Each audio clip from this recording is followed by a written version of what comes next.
Pena kaptoi ahangba mahusa maraksida. Mabu bada nongnagadaba kanam talaitapa mafamsida kapjabani maning tamna. Nungki numitki kablabasu loiba naidaba pirangsi ngasidi maning tamna su sindhali. Kana ukini lona kapana apenba kauba laitaba pirangsi ngasidi maning thungli. Kana mana kapchitpi oinu krabasu kana manadi pirangsigi haurakpom khangbana hena nuksibibani.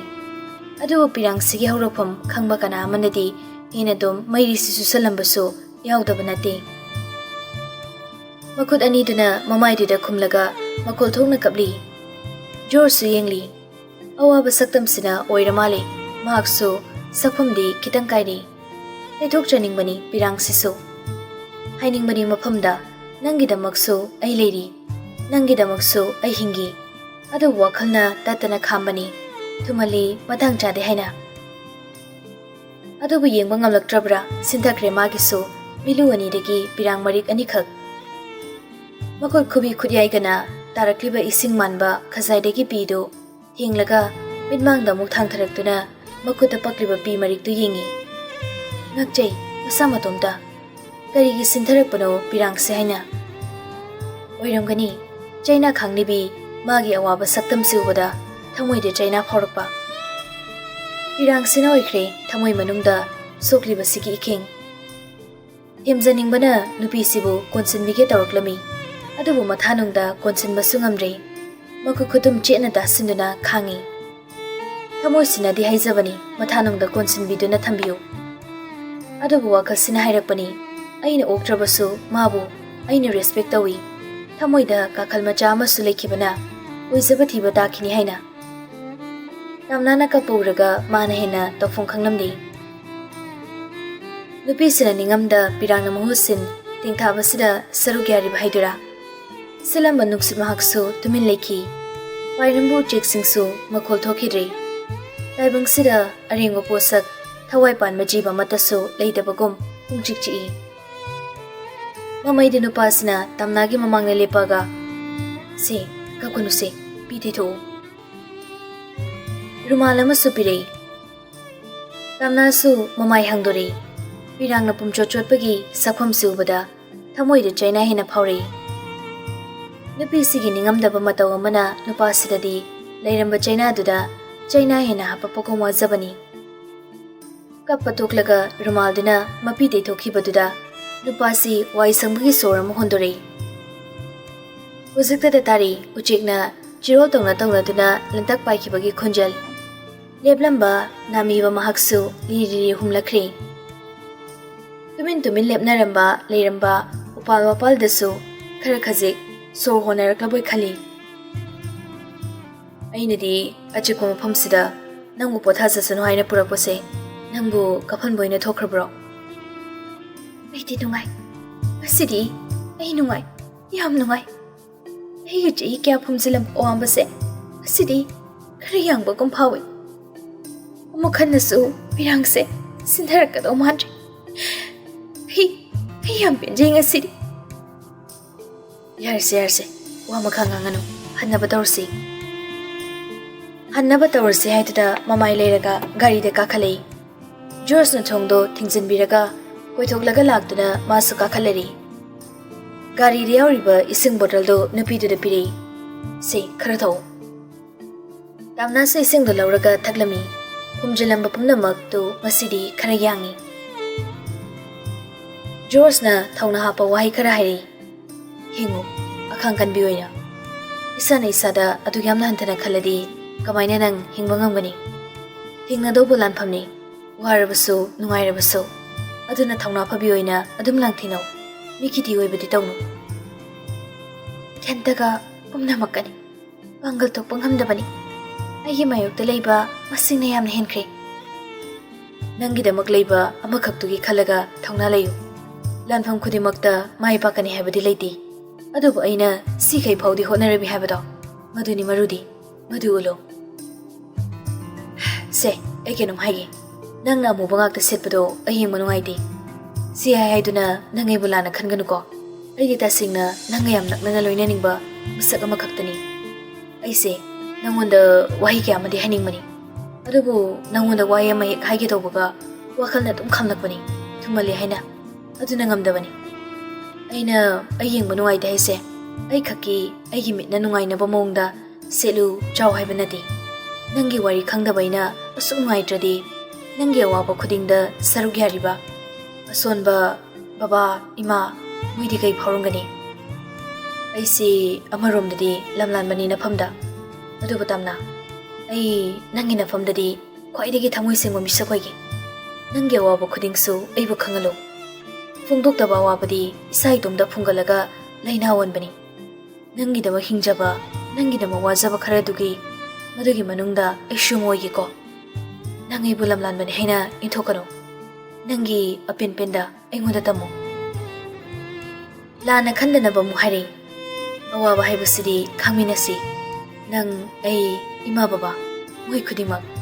ꯑꯩꯗꯤ ꯃꯍꯧꯁꯥꯅ ꯌꯥꯝ ꯂꯦꯝꯖꯗꯕꯅꯤ ꯑꯗꯨꯅ ꯑꯩꯅ ꯅꯐꯝꯗ ꯌꯥꯅꯤꯡꯗꯕ ꯑꯔꯥꯟꯕ ꯇꯧꯔꯁꯨ ꯑꯩꯕꯨ ꯈꯪꯍꯟꯕꯤꯌꯨ ꯑꯩ ꯁꯦꯝꯗꯣꯛꯆꯒꯦ ꯌꯥꯔꯤꯈꯩ ꯅꯪꯅ ꯌꯥꯅꯤꯡꯗꯕ ꯊꯕꯛꯇꯤ ꯑꯩ ꯇꯧꯔꯣꯏ ꯑꯗꯨꯕꯨ ꯅꯪꯒꯤ ꯄꯨꯛꯅꯤꯡꯗꯤ ꯎꯕ ꯉꯝꯗꯕꯅꯤꯅ ꯌꯥꯎꯔꯛꯄꯁꯨ ꯌꯥꯏ ꯑꯗꯨ ꯍꯥꯏꯅ ꯍꯥꯏꯕꯅꯤ ꯇꯥꯝꯅꯥꯅ ꯀꯩꯝꯇ ꯈꯨꯝꯂꯛꯇꯕꯗꯨꯗ ꯒꯥꯔꯤ ꯊꯧꯔꯒꯦꯀꯣ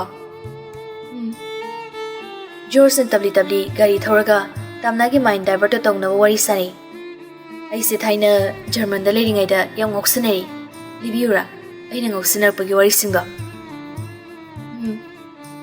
ꯀ꯭ꯂꯥꯁ ꯆꯠꯂꯅꯤꯗꯅ ꯀ꯭ꯂꯥꯁꯁꯤ ꯆꯪꯉꯔꯣꯏ 이만아바카이 불라가 나이트클럽가 니카이루도니 흉다 방에 깜푸비디 아이기 구시 클래스 10기 마뚱데이디 이사다 티투스가 파우레 니사 마컷 로이나 터치 tore ꯑꯩꯅ ꯁꯤꯖꯤꯟꯅꯗꯕ ꯅꯤꯁꯥ ꯂꯩꯇꯦ but ꯑꯩ ꯃꯍꯤꯛ ꯃꯇꯥꯡꯒꯗꯤ ꯑꯝꯕꯛꯇꯤꯀꯣ promise ꯖꯣꯔꯖꯁꯨ ꯃꯥꯒꯤ ꯋꯥꯔꯤꯗꯣ ꯃꯈꯥ ꯆꯠꯊꯔꯤ ꯃꯤꯁꯇꯔ I love you ꯍꯥꯏꯔꯨꯕꯩꯅꯦ ꯀ꯭ꯂꯥꯁ 8ꯗ ꯁ꯭ꯀꯨꯜꯗꯒꯤ ꯇꯥꯟꯊꯣꯔꯛꯏ ꯆꯨꯝꯅꯒ ꯇꯥꯟꯊꯣꯔꯛꯄ ꯅꯠꯇꯦ ꯌꯥꯝ ꯊꯤꯅ ꯐꯨꯔꯒꯖꯥꯠꯅꯤ ꯅꯨꯄꯥ ꯉꯥꯛꯇ ꯇꯝꯕ ꯁ꯭ꯀꯨꯜꯅꯤꯅꯅꯦ ꯄꯅꯤꯁꯃꯦꯟꯠꯁꯦ ꯆꯨꯝꯅ ꯄꯤꯗꯦꯕ ꯀꯦꯝꯄꯁ ꯃꯅꯨꯡꯗ ꯄ꯭ꯔꯤꯟꯁꯤꯄꯜꯅ ꯑꯩꯕꯨ ꯈꯣꯡꯈꯥꯎ ꯁꯦꯠꯂꯒ ꯅꯥ ꯄꯥꯏꯍꯜꯂꯒ ꯆꯦꯜꯍꯜꯂꯤꯅꯤ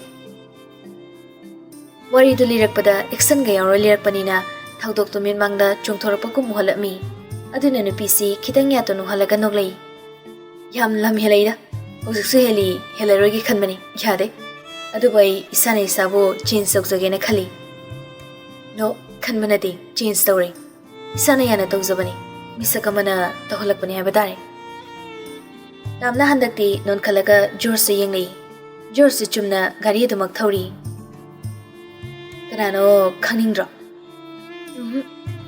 ꯈꯪꯅꯤꯡꯗ꯭ꯔꯕꯅꯤꯅ ꯑꯩꯁꯨ ꯍꯥꯏꯔꯣꯏꯒꯦ ꯋꯥ ꯁꯨꯡꯂꯦꯞ ꯂꯦꯞꯇꯕꯤ ꯉꯥꯡꯅ ꯂꯥꯛꯄꯅ ꯁꯣꯔꯨꯝ ꯑꯃꯗ ꯆꯪꯂꯛꯑꯝꯃꯤ ꯅꯨꯄꯤꯒꯤ ꯗ꯭ꯔꯦꯁ ꯂꯩꯐꯝ ꯂꯣꯝꯗ ꯆꯪꯉꯛꯑꯝꯃꯤ ꯇꯥꯝꯅꯥꯗ ꯄꯛꯀꯗꯕ ꯐꯨꯔꯤꯠꯁꯨ ꯌꯦꯡꯉꯤ ꯃꯥꯅ ꯑꯣꯏꯅ ꯐꯨꯔꯤꯠ ꯑꯅꯤ ꯂꯧꯔꯦ ꯑꯃꯅ ꯒ꯭ꯔꯤꯟ ꯑꯋꯥꯎꯕ ꯏꯁꯤꯡ ꯃꯆꯨꯒ ꯍꯥꯏꯅꯕꯗꯨꯅꯤ ꯑꯃꯅ ꯄꯔꯄꯜ ꯃꯆꯨꯅꯤ ꯑꯃꯨꯛ ꯊꯣꯛꯂꯛꯏ ꯃꯐꯝ ꯑꯗꯨꯗꯒꯤ ꯇꯥꯝꯅꯥꯒꯤ ꯃꯈꯨꯠꯇꯣ ꯁꯝꯗꯨꯅ ꯆꯠꯂꯤꯕꯅꯤ ꯃꯄꯥꯅ ꯃꯆꯥ ꯃꯥꯡꯈꯤꯅꯤ ꯍꯥꯏꯅ ꯁꯦꯟꯅꯕꯒꯨꯝ ꯐꯣꯟ ꯌꯣꯟꯐꯝꯗ ꯆꯪꯉꯒ ꯁꯦꯝꯁꯪꯒꯤ 20K ꯃꯌꯥ ꯄꯤꯕ ꯃꯣꯕꯥꯏꯜ ꯑꯃ ꯁꯤꯝ ꯀꯩꯀꯩ ꯂꯣꯏꯅ ꯌꯥꯎꯔꯒ ꯂꯩꯔꯛꯂꯤ ꯁꯤꯝꯗꯨꯁꯨ ꯑꯦꯛꯇꯤꯚꯦꯠ ꯇꯧꯔꯤ ꯄꯣꯠ ꯆꯩ ꯂꯩꯕꯒꯤ ꯁꯦꯜ ꯊꯤꯅꯕꯁꯨ ꯎꯍꯟꯗꯕꯅ ꯑꯃꯗꯤ ꯄꯣꯠꯀꯤ ꯃꯃꯜꯗꯨ ꯔꯤꯁꯤꯞꯇ ꯈꯛ ꯌꯦꯡꯅꯔꯒ ꯇꯧꯕꯅ ꯇꯥꯝꯅꯥꯗꯤ ꯄꯣꯠꯀꯤ ꯃꯃꯜ ꯑꯃꯠꯇꯁꯨ ꯈꯪꯗꯦ ꯍꯜꯂꯁꯤ ꯅꯪ ꯑꯇꯩ ꯀꯩꯀꯩ ꯂꯩꯅꯤꯡꯉꯤꯒꯦ ꯌꯥꯔꯦ ꯑꯣ ꯍꯜꯂꯁꯤꯀꯣ ꯑꯗꯨꯗꯤ ꯑꯃꯨꯛ ꯍꯟꯃꯤꯟꯅꯔꯛꯏ ꯑꯅꯤꯗꯣ ꯅꯨꯄꯥꯁꯤꯅ ꯃꯥꯒꯤ ꯃꯈꯨꯠꯇꯣ ꯁꯝꯂꯩꯕꯁꯤꯡ ꯃꯥꯕꯨ ꯀꯣꯏꯆꯤꯡ ꯆꯤꯡꯗꯨꯅ ꯄꯨꯈꯤꯕꯗꯣ ꯇꯥꯝꯅꯥꯁꯨ ꯃꯁꯥꯗ ꯍꯩꯅꯗꯕ ꯐꯥꯎꯔꯝꯂꯤ ꯅꯨꯄꯥꯁꯤꯒꯤ ꯃꯑꯣꯡ ꯃꯇꯧ ꯆꯥꯝꯊꯣꯛꯄꯗꯨꯅ ꯑꯣꯏꯔ ꯃꯥꯜꯂꯦ ꯀꯩꯅꯣꯝ ꯆꯥꯈꯤꯁꯤꯔꯥ ꯌꯥꯔꯦ ꯑꯗꯨꯗ ꯃꯈꯥ ꯇꯥꯔꯨꯗ꯭ꯔꯦ ꯇꯥꯝꯅꯥꯅ ꯄꯥꯝꯃꯤ ꯄꯥꯝꯗꯦ ꯍꯥꯏꯕ ꯋꯥꯍꯩ ꯑꯃ ꯍꯥꯏꯔꯛꯄ ꯃꯤꯀꯨꯞꯇ ꯃꯍꯥꯛꯁꯨ ꯌꯦꯠꯀꯦ ꯑꯅꯝ ꯀꯟꯒꯦ ꯈꯟꯗꯕꯅꯤ ꯏꯪꯅ ꯆꯝꯅ ꯂꯣꯏꯅꯕꯅꯤ ꯐꯣꯔꯁ ꯁꯤꯖꯤꯟꯅꯕ ꯄꯥꯝꯂꯝꯗꯦ ꯁꯤꯖꯤꯟꯅꯒꯦꯅꯁꯨ ꯈꯜꯂꯨꯗꯦ ꯑꯁꯨꯝꯅ ꯇꯥꯝꯅꯥꯕꯨ ꯃꯌꯨꯝꯗ ꯊꯤꯟꯕꯤꯔꯝꯃꯒ ꯃꯥꯁꯨ ꯍꯟꯈ꯭ꯔꯦ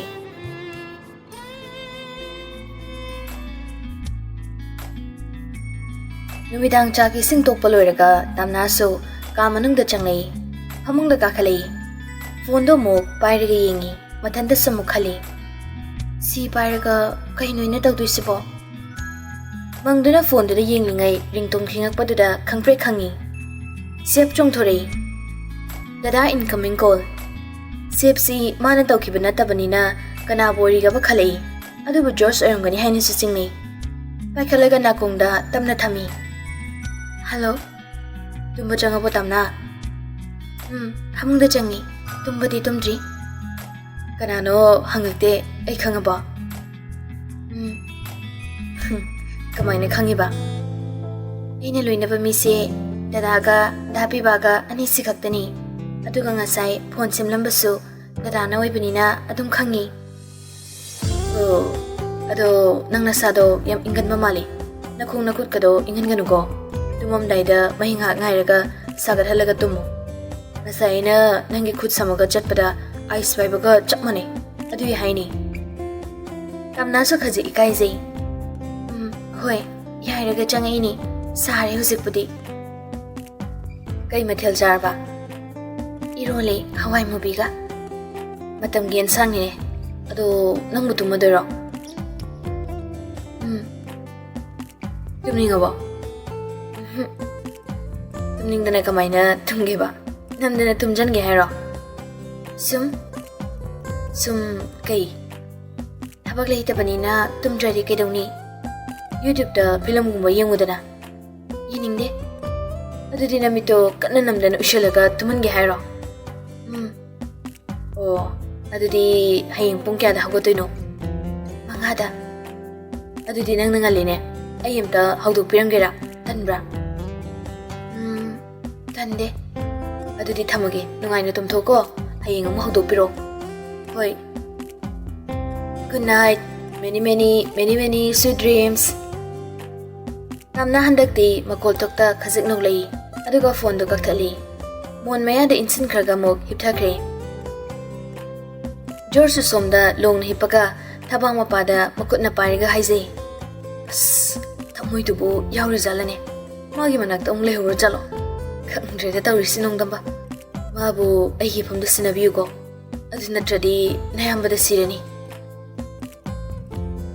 Ayuk makeup tholakpada pung mari makhai khare helami. Machin maya sengdowraga kada changlami. Pung manga taram daure minute 3 mukta ngairami. Haudoro hairambadуда George ta call toksali. Han batawbada pairamde amuka hanna toksalami. Ringtone makhonduda makeup tholei. Uiri paikhatkre. Hello ga haiba nangdi nakungda dum happy. Kanano haina ga yengdi. Pung manga tari. Itap tak na harakpaduda mamit khangsing singi. Nakungdagi phone do thangtharaga yengubada owner haina save tawba number do chongthorei. Hagoi tawrabro. Aidi hagoluri. Ho kharangan hawdorage haide ngalladi. Ado aisu wai silugi ge thamage. Hoi, ado ai horen koiraki. Kailegi. Jorso kitangi kairi. Factory sab haubugido adugido yingsinba lakadaba. Oh, hoi, adudi thamage. Thamu. Ramnana phone da thamaga imung mangoloina lusilami. Mapagi maipu thangatpiri. Joysu khajak hagolaga adum chappa ngamle. Brush kai tawraga maipu manakta phamlari. Maipu duda chalon khalami tamnana. Nabungdubu nongmatabo hek lakteda. Sangda tawri oiramni mai laksani ba papa. Thaba sumapuroi bida chaithalai. Noi napagi dine sumphamaga leibanara asumbata thijalerabani. Joy sumakha tajadre magi nupigi wahaiduda adubu nungaijade. Papa sina narga leibasi khangna nongmuta hangba laktabasida. Bibasi yam ngana changlami ikoi dana imungda dum chumring changai. Thabana haima lao phamulao cha thaksi udaba koire de cha dia. Sampata mamogi manakta nongnini leruri aduna ni mamagi chanaba kharasi yorpani bicha se chaga thaksi. Bakery ga chapoto tamna da pirei. Cha sasaroduna chamana thakre aduga mukhairi amamo achapoto ga tawraga maifududa ikoi sina phamduna thakminarami. Dapi bagi thabaktu yadriba. Yadri matam kharadi Guwahati da leiba tare private ki doina. Oh, yam thuna changani hapta muk leraga dum changadongni. Adudi ada dum leigi hairani ne. Leiruida sida yam thuna thabak ngangna doini. Ima sina ne karibu ningsinga bunu khangde. Hanadi chatho khalaroi haida sida dum thamani haidana sikang khangbane. Haujuk sina free de leidok saro chapkhro sina buba ꯅꯨꯡꯁꯤꯠꯃꯨꯒꯦ ꯀꯨꯡꯉꯤ ꯇꯥꯝꯅꯥꯗꯤ ꯄꯤꯕꯥꯅ ꯍꯥꯏꯔꯛꯂꯤꯕꯁꯤꯡꯗꯣ ꯂꯣꯏꯅ ꯚꯥꯞ ꯇꯥꯏ ꯀꯔꯤ ꯃꯔꯝꯒꯤꯗꯃꯛꯇ ꯁꯅꯥꯌꯥꯏꯅ ꯃꯆꯥꯅꯨꯄꯥꯁꯤ ꯁ꯭ꯋꯥꯏꯗ ꯊꯝꯅꯤꯡꯗꯕꯅꯣ ꯍꯥꯏꯕꯗꯣ ꯑꯗꯨꯕꯨ ꯄꯤꯕꯥꯗꯤ ꯈꯪꯗꯦ ꯈꯪꯖꯗꯦ ꯇꯁꯦꯡꯅ ꯆꯥ ꯅꯨꯡ ꯊꯛꯃꯤꯟꯅꯔꯦ ꯄꯤꯕꯥ ꯍꯟꯒꯗꯧꯔꯦ ꯊꯕꯥꯅ ꯕꯦꯃꯥ ꯀꯣꯕꯤꯁꯨ ꯂꯣꯏꯗꯧꯔꯝꯃꯅꯤ ꯑꯅꯤꯗ ꯍꯥꯞꯄꯤꯈꯣ ꯍꯣꯏ ꯃꯥ ꯊꯥꯡ ꯁꯨꯔꯤ ꯑꯃ ꯄꯥꯏꯔꯒ ꯀꯣꯕꯤ ꯂꯦꯟꯅꯕ ꯊꯣꯛꯈꯤꯕꯗꯣ ꯄꯤꯕꯥꯁꯨ ꯃꯇꯨꯡ ꯏꯟꯅꯔꯦ ꯏꯪꯈꯣꯜꯂꯣꯝꯗ ꯂꯥꯛꯏ ꯀꯣꯕꯤ ꯂꯩ ꯐꯖꯅ ꯁꯥꯠꯄ ꯑꯅꯤ ꯈꯜꯂꯒ ꯂꯦꯜꯂꯦ ꯊꯣꯏꯕꯤꯆꯥ ꯑꯩꯁꯤ ꯅꯪꯉꯣꯟꯗ ꯀꯩꯅꯣꯝꯗꯤ ꯍꯥꯏꯅꯤꯡꯕꯅꯤ ꯉꯝꯗ꯭ꯔꯦꯍꯦ ꯇꯥꯝꯅꯥꯁꯨ ꯍꯥꯏꯔꯛꯀꯗꯕ ꯄꯤꯕꯥꯒꯤ ꯋꯥꯁꯦ ꯈꯪꯕꯒꯨꯝ ꯗꯥ ꯄꯤꯕꯥꯒꯤ ꯀꯩꯅꯣꯝꯗꯨꯅ ꯍꯌꯦꯡ ꯃꯤ ꯈꯟꯅꯗꯧꯕ ꯁꯔꯨꯛ ꯍꯥꯏꯗꯕꯅ ꯐꯩꯗ ꯍꯥꯏꯔꯛꯀꯅꯣ ꯀꯩꯕꯣ ꯈꯪꯕ꯭ꯔꯣ ꯑꯩꯁꯦ ꯅꯪꯁꯨ ꯑꯩꯅ ꯍꯥꯏꯅꯤꯡꯉꯤꯁꯦ ꯈꯪꯕ꯭ꯔꯣ ꯁꯨꯝ ꯋꯥꯔꯤꯅꯤꯗ ꯍꯥꯏꯗꯕ ꯋꯥꯗꯕꯨ ꯀꯃꯥꯏ ꯈꯪꯗꯣꯏꯅꯣ ꯑꯗꯨ ꯈꯪꯉꯗꯤ ꯑꯩꯗꯤ ꯂꯥꯏ ꯇꯥꯔꯦꯅꯦ ꯁꯅꯥꯌꯥꯏꯗꯣ ꯌꯥꯝ ꯐꯤꯡꯅ ꯃꯐꯤꯒ ꯁꯦꯝꯃꯒ ꯂꯥꯛꯂꯔꯤ ꯃꯆꯥꯅꯨꯄꯥ ꯁꯣꯝꯗ ꯆꯪꯈꯤ ꯍꯥꯏꯕꯒꯤ ꯄꯥꯎ ꯐꯪꯕꯅ ꯇꯥꯟꯅꯔꯛꯄꯅꯤ ꯁꯨꯃꯥꯡꯗꯒꯤ ꯍꯦꯛꯇ ꯂꯦꯞꯂꯥꯎ ꯂꯥꯎꯔꯛꯏ ꯍꯥꯏ ꯅꯪ ꯑꯗꯨꯗ ꯀꯩꯗꯧꯔꯤꯒꯦ ꯅꯪꯕꯣ ꯄꯤꯕꯥꯒ ꯇꯥꯝꯅꯒ ꯁꯨꯃꯥꯡꯂꯣꯝꯗ ꯁꯅꯥꯌꯥꯏꯅ ꯂꯦꯞꯄꯤꯗꯨꯗ ꯏꯈꯪ ꯈꯪꯅ ꯌꯦꯡꯉꯛꯏ ꯃꯆꯥꯅ ꯍꯦꯛ ꯌꯦꯡꯉꯛꯄꯒ ꯁꯨꯝꯈ꯭ꯔꯦꯅꯦ ꯏꯆꯥꯗꯤ ꯍꯜꯂꯛꯄꯒ ꯌꯨꯝꯒꯤ ꯃꯈꯥꯗ ꯂꯩꯅꯤꯒ ꯑꯝꯇ ꯈꯪꯗꯦꯅꯦ ꯀꯔꯤ ꯂꯥꯏꯋꯥꯕꯨ ꯁꯤꯖꯤꯟꯅꯕꯅꯣ ꯀꯩꯅꯣ ꯏꯃꯥ ꯃꯤ ꯃꯌꯨꯝꯁꯤꯗ ꯏꯃꯥꯅ ꯉꯥꯡꯉꯤꯗꯨꯕꯨ ꯀꯩꯅꯣ ꯃꯤ ꯃꯌꯨꯝ ꯑꯣꯏꯔꯒ ꯀꯩꯗꯧꯔꯒꯦ ꯃꯌꯦꯛꯅꯦ ꯑꯩꯅ ꯉꯥꯡꯉꯛꯏꯁꯦ ꯃꯌꯦꯛ ꯊꯕꯥꯁꯨ ꯏꯃꯨꯡꯂꯣꯝꯗꯒꯤ ꯊꯣꯛꯂꯛꯑꯝꯃꯤ ꯁꯅꯥꯌꯥꯏꯗ ꯑꯣꯟꯁꯤꯟꯗꯨꯅ ꯁꯅꯥꯌꯥꯏ ꯀꯥꯈꯠꯂꯛꯑꯣ ꯂꯥꯛꯑꯣ ꯑꯩꯅ ꯏꯌꯥꯒꯤ ꯀꯣꯕꯤ ꯑꯅꯤ ꯂꯦꯜꯂꯨꯁꯣꯅ ꯇꯥꯝꯅꯥꯗ ꯂꯦꯜꯍꯟꯈꯤꯕꯅꯤ ꯑꯩ ꯐꯝꯕ ꯂꯥꯛꯄ ꯅꯠꯇꯦ ꯅꯃꯥꯅ ꯆꯥꯅ ꯃꯍꯩꯅ ꯐꯥꯒꯦꯅ ꯇꯧꯔꯕ ꯏꯆꯥꯁꯦ ꯃꯃꯥ ꯑꯩꯅ ꯑꯃꯨꯛꯅꯦ ꯂꯥꯏꯁꯣꯟ ꯆꯪꯗꯅ ꯅꯨꯡꯁꯤ ꯊꯧꯔꯤꯅ ꯄꯨꯟꯗꯨꯅ ꯄꯨꯒꯦꯅ ꯂꯥꯛꯏꯕꯅꯤ ꯇꯁꯦꯡꯅ ꯈꯟꯅ ꯊꯣꯛꯑꯒ ꯄꯨꯟꯁꯤꯒꯤ ꯑꯣꯏꯅ ꯀꯧꯅꯔꯨꯒꯦ ꯈꯜꯂꯕ ꯃꯥꯜꯂꯤ ꯁꯅꯥꯌꯥꯏꯗꯣ ꯑꯔꯩꯕꯤꯁꯤꯡꯅꯤ ꯐꯨꯗꯣꯛꯈꯩ ꯂꯥꯎꯔꯤꯕꯅꯤ ꯇꯞꯊꯗꯦ ꯊꯕꯥꯗꯣ ꯈꯔ ꯁꯥꯎꯔꯛꯀꯦ ꯇꯧꯔꯤ ꯃꯆꯤꯟ ꯈꯨꯝꯒꯦ ꯇꯧꯔꯒ ꯄꯤꯕꯥꯅ ꯃꯃꯥꯗ ꯑꯣꯟꯁꯤꯜꯂꯒ ꯆꯔꯤ ꯀꯩꯅꯣ ꯏꯃꯥꯅ ꯍꯥꯏꯗꯨꯕꯣ ꯀꯔꯤꯅꯣꯕ ꯈꯪꯗꯤ ꯈꯪꯗꯅꯕ ꯏꯃꯥꯁꯤꯅꯕ ꯋꯥꯀꯥꯏ ꯌꯥꯝ ꯉꯥꯡꯅꯨ ꯃꯤꯒꯤ ꯃꯌꯨꯝꯁꯤꯗꯅꯦ ꯀꯨꯝꯍꯩ ꯁꯥꯒꯠꯂꯛꯀꯅꯨ ꯇꯥꯝꯅꯥꯁꯨ ꯑꯔꯦꯟꯕ ꯀꯣꯕꯤ ꯑꯅꯤꯗꯣ ꯄꯥꯏꯔꯒ ꯁꯨꯃꯥꯡꯂꯣꯝꯗ ꯆꯪꯁꯤꯜꯂꯛꯏ ꯃꯃꯥꯒꯤ ꯑꯁꯥꯎꯕ ꯁꯛꯐꯝꯗꯣ ꯎꯔꯦ ꯁꯥꯎꯅꯕ ꯈꯠꯅꯕ ꯆꯩꯅꯕ ꯄꯥꯝꯖꯗꯕꯅ ꯄꯨꯝꯅꯃꯛꯄꯨ ꯄꯨꯝꯊꯩ ꯊꯩꯗꯨꯅ ꯊꯝꯂꯒ ꯍꯥꯏꯔꯛꯏ ꯗꯥ ꯄꯤꯕꯥ ꯁꯦ ꯀꯣꯕꯤꯁꯦ ꯄꯨꯈ꯭ꯔꯣ ꯁꯅꯥꯌꯥꯏꯗꯣ ꯃꯄꯥꯟꯒ ꯈꯔ ꯊꯣꯛꯇꯕꯒ ꯏꯆꯥ ꯑꯐꯕ ꯄꯣꯛꯑꯦ ꯍꯥꯏꯕꯒꯤ ꯅꯥꯄꯜꯗꯨꯒ ꯃꯆꯥꯁꯤ ꯇꯥꯝꯅꯥꯅ ꯐꯥꯔꯦ ꯈꯜꯂꯤꯕꯅꯤꯅ ꯁꯥꯎꯕꯗ ꯂꯣꯏꯈ꯭ꯔꯦ ꯏꯀꯥꯏ ꯈꯪꯗꯦ ꯍꯥꯏꯅ ꯄꯨꯈ꯭ꯔꯦ ꯇꯥꯝꯅꯥꯒꯤ ꯃꯑꯣꯡꯗꯣ ꯀꯣꯕꯤꯗꯨ ꯂꯥꯛꯇꯅ ꯃꯨꯜꯂꯒ ꯂꯪꯊꯣꯔꯛꯏ ꯀꯣꯕꯤꯁꯤꯗ ꯀꯔꯤ ꯃꯍꯩ ꯑꯃꯨꯛ ꯍꯥꯞꯆꯤꯜꯂꯒꯦ ꯀꯔꯤ ꯃꯍꯩ ꯍꯥꯞꯈ꯭ꯔꯒꯦꯕ ꯏꯕꯦꯝꯃ ꯏꯀꯥꯏ ꯈꯪꯗꯦꯗꯀꯣ ꯅꯪꯁꯦ ꯑꯣꯟꯊꯣꯛꯄꯒꯤ ꯑꯉꯥꯡꯅꯤ ꯑꯁꯨꯛ ꯏꯀꯥꯏ ꯈꯪꯗꯕꯁꯤꯕꯨ ꯀꯔꯤꯅꯣ ꯑꯩꯅꯦ ꯋꯥ ꯌꯥꯝ ꯉꯥꯡꯅꯤꯡꯗꯦ ꯑꯩꯕꯨ ꯐꯠꯇꯕꯤꯁꯨ ꯇꯥꯍꯜꯂꯛꯀꯅꯨ ꯑꯁꯨꯛ ꯀꯨꯏꯕꯁꯦ ꯃꯤꯅꯨꯡꯁꯤ ꯎꯠꯇꯨꯅ ꯅꯣꯏꯕꯨ ꯅꯨꯡꯁꯤꯅ ꯌꯦꯡꯁꯤꯟꯕꯤꯕꯅꯤ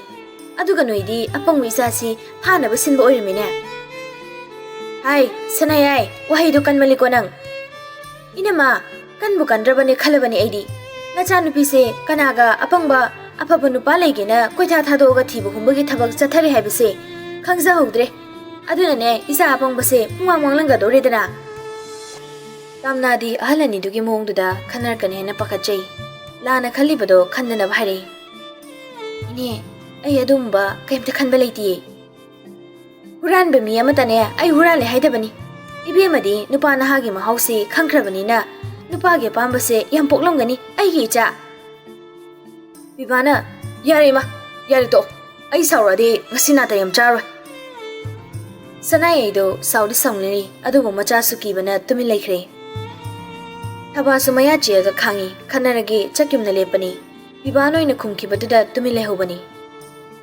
ꯌꯨꯝꯗ ꯆꯠꯁꯤ ꯁꯤ ꯃꯤꯒꯤ ꯌꯨꯝꯅꯤ ꯏꯃꯥ ꯄꯤꯕꯥꯅ ꯃꯃꯥꯒꯤ ꯃꯈꯨꯠꯇꯣ ꯆꯤꯡꯉꯒ ꯄꯨꯔꯒ ꯊꯣꯡꯒꯥꯜꯂꯣꯝꯗ ꯊꯣꯛꯈ꯭ꯔꯦ ꯊꯕꯥꯗꯤ ꯁꯅꯥꯌꯥꯏꯅ ꯍꯟꯊꯅ ꯉꯥꯡꯂꯝꯕꯗꯨꯗ ꯄꯦꯟꯃꯟꯈꯤꯗ꯭ꯔꯦ ꯑꯁꯨꯛ ꯌꯥꯝ ꯎꯁꯤꯠꯇꯕ ꯀꯔꯤ ꯋꯥꯉꯥꯡ ꯁꯉꯥꯡꯅꯣ ꯑꯩ ꯀ꯭ꯂꯕꯇ ꯇꯥꯛꯀꯅꯤ ꯃꯥꯅ ꯎꯁꯤꯠꯇꯕ ꯌꯥꯕ꯭ꯔꯣ ꯑꯩ ꯀ꯭ꯂꯕꯇ ꯇꯥꯛꯎꯅꯤ ꯍꯥꯏꯁꯤꯅꯤ ꯊꯕꯥ ꯒ꯭ꯌꯥꯟ ꯃꯦꯟ ꯇꯥꯗꯈꯩ ꯊꯣꯡꯒꯥꯜꯂꯣꯝꯗ ꯌꯥꯝ ꯐꯤꯡꯅ ꯃꯁꯥ ꯐꯥꯎ ꯀꯔꯝꯕ ꯐꯤꯕꯝꯗ ꯂꯩꯔꯤ ꯈꯪꯗ ꯆꯦꯟꯒꯦ ꯇꯧꯏ ꯇꯥꯝꯅꯥꯅ ꯈꯥꯝꯃꯛꯏ ꯏꯃꯥ ꯇꯣꯛꯑꯣ ꯌꯥꯔꯦꯕ ꯇꯨꯃꯤꯟꯅ ꯂꯩꯕꯤꯔꯣ ꯀꯩꯗꯧꯔꯒꯦ ꯁꯤꯗꯤ ꯃꯈꯣꯏ ꯈꯛꯅ ꯂꯥꯟꯕ ꯅꯠꯇꯦ ꯑꯩꯒꯤ ꯄꯨꯟꯁꯤꯅꯁꯨ ꯂꯥꯜꯂꯨꯔꯦ ꯏꯃꯥ ꯅꯃꯥ ꯑꯩ ꯑꯃ ꯏꯆꯥꯎ ꯆꯥꯎꯅ ꯂꯩꯔꯒ ꯀꯔꯤꯒꯤ ꯃꯤꯅ ꯑꯁꯨꯝꯕ ꯋꯥꯍꯩ ꯍꯥꯏꯍꯟꯗꯣꯏꯅꯣ ꯑꯩ ꯆꯠꯀꯅꯤ ꯂꯦꯝꯅ ꯇꯣꯛꯑꯣꯏꯌꯦ ꯎꯁꯤꯠꯇꯕꯅꯤ ꯃꯥꯒꯤꯗꯣ ꯏꯃꯥ ꯌꯥꯔꯦ ꯀꯩꯗꯧꯒꯦ ꯑꯩꯕꯨ ꯁꯨꯝꯕꯁꯦ ꯑꯝꯇ ꯇꯥꯍꯟꯕꯤꯔꯅꯨ Ai ware ima.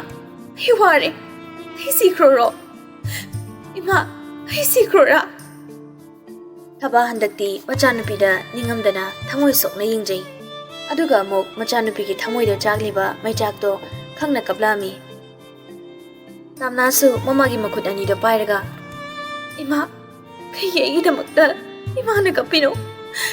Kapkano. Ai kanamtana ai ki damakta wagano. Ai kisu khandi. Ai awaba jaina khang bayam ngame. Ai khangi ima. Ai khangi. Thabana machanupibu chena konsanana kapjai. Imagi bema. Imabu kari orisige. Ai ngamdre yengba. Ai ngamdre. Ima khangba ngamdre. Namaina naraibak thiba mapok amada chanang bu pokhalori. Ima ai kisu taude. Ai kisu khandi. Isana kai ki kapkani. Isa ki damakta ima leri basidi kapkono. Icha kappa yaroi. Ima.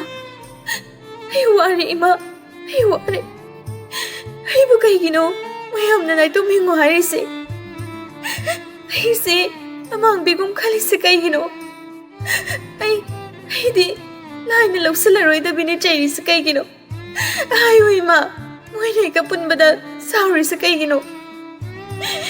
Moi nai ka naksana ningri se kai gino. Ai na phaba mapokoi da bana. Ima hoi su wahale. Ai su mayam marak sida lai ningdi. Ai gisu ai ka king bayaba. Taibang ama sabi o ima. Ai ito day tom lai sagrage. Ai kanam taga puning dre.